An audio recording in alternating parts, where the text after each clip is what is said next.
Relationships are the most important thing that life offers us.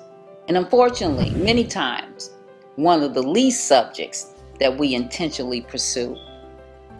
Because relationships should come naturally, right? Love doesn't need a class, does it? Well, subjects like intimacy and emotional intelligence, and yes, even love, are topics that are in need of illumination, conversation, information, and instruction.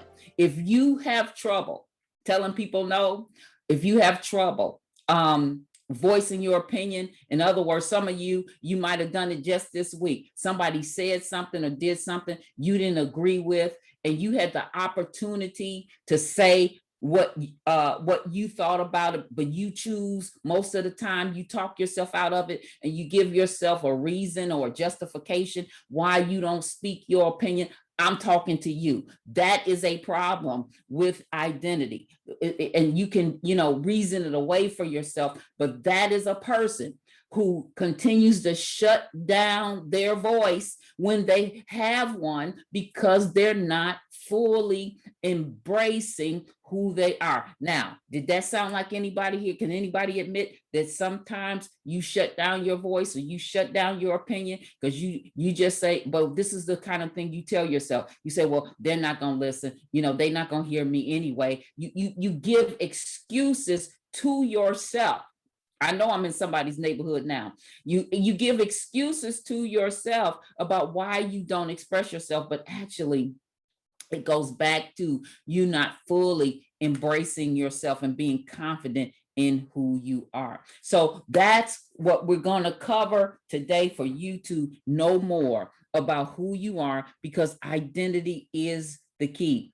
And it is important that you begin to recognize if you are allowing the opinions of others to cause you to back down, to cause you to decrease, to cause you to minimize yourself, then I'm talking to you. Why? Because identity shapes your life. And if you and I don't have identity, then we don't have the boundaries and we don't have the blueprint that will propel us to purpose. So my purpose here, this class today, and what I'm going to be offering is for the purpose of me helping you to get there, because this is a class that our mama should have taught us, but they didn't know how. And so now we are learning these things because it just might help many of you from having a broken heart, from needing more therapy. Why do I say that? I'm saying that because some of the things we're going to learn throughout this class is going to help you be able to identify not just you,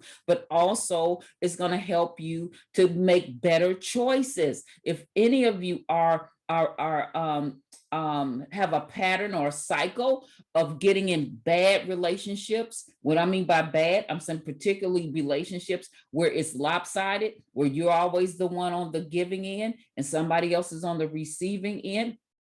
That can be a very strong indication of an issue with self-esteem, or a person who wants to work and earn affirmation as opposed to having affirmation of themselves. Because healthy people understand that sometimes the best answer is no. Let's talk about the wheel of life.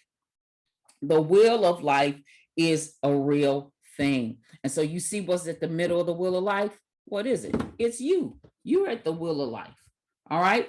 And so I want you to keep this picture in your head every time that you are tempted to blame, every time something doesn't go right.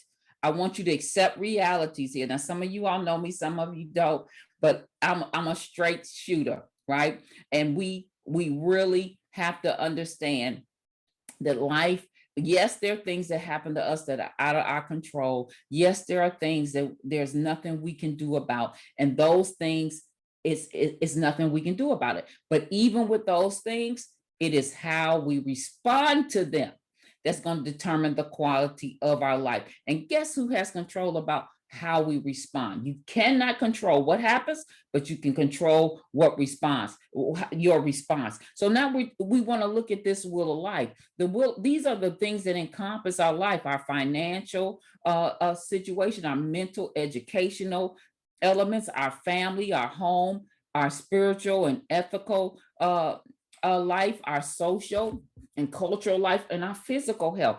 Look at this wheel of life. This pretty much encompasses everything about our life. And what I want you to do is I want you to, because you see at the middle of this wheel is what? It's you. It's you. Because basically you are going to impact everything that surrounds life. You are the center of it. All right. So how you think, how you act, how you behave, what you value is going to affect your finance, is going to affect your educational and your mental state, is going to affect your physical health. Y'all get it? So you are the center of your life. I want you to say that. I am the center of my life. So now what does your life look like? Look at all of these elements, and I want you to rate each one. I'm gonna get, this is first assignment here. Rate each one. So there is what? 1, 2, 3, 4, 5, 6, 6 spheres here. I want you to rate these 6 spheres in your life. Your career, spiritual, physical, everything here. Rate it on a scale of 1 to 10. 1 to 10. In terms of where you want, where you reality, where you believe you are versus where you should be. This is giving you a visual of the things that you're going to have to take time to think about, right? Because you, my sisters, you are the center of your life. Your thinking, your habits, your mentality, your decisions are what's impacting your finances, your mental and emotional state, your family, your physical health, and everything in your life. Now, I'm the poster girl for it because I've had to do this over and over again, right? Had to do it through divorce. I had to do it through a bad marriage. I had to do it, through, losing my job and them firing me eventually. That's a whole nother thing. But I had the victory with that. I had so many things that I had to do it through, and it has worked over and over again. So listen, I'm here to help. I'm here to help. For some of you, I am literally answer prayer for you. Some of you have prayed for God to send you help, have prayed for a mentor, prayed for a coach, prayed for, just some help, right? And so I believe that this class, this course is an answer prayer for some of you. And again, but only for those of you who want to do the work, who want to be accountable, who understand the value of time, of wisdom, of effort. Every queen understands wisdom. That's why Sheba came to Solomon with an offering. But what I want to say to get us started with me, I was not born like this. I was not. I never dreamed I would ever be here.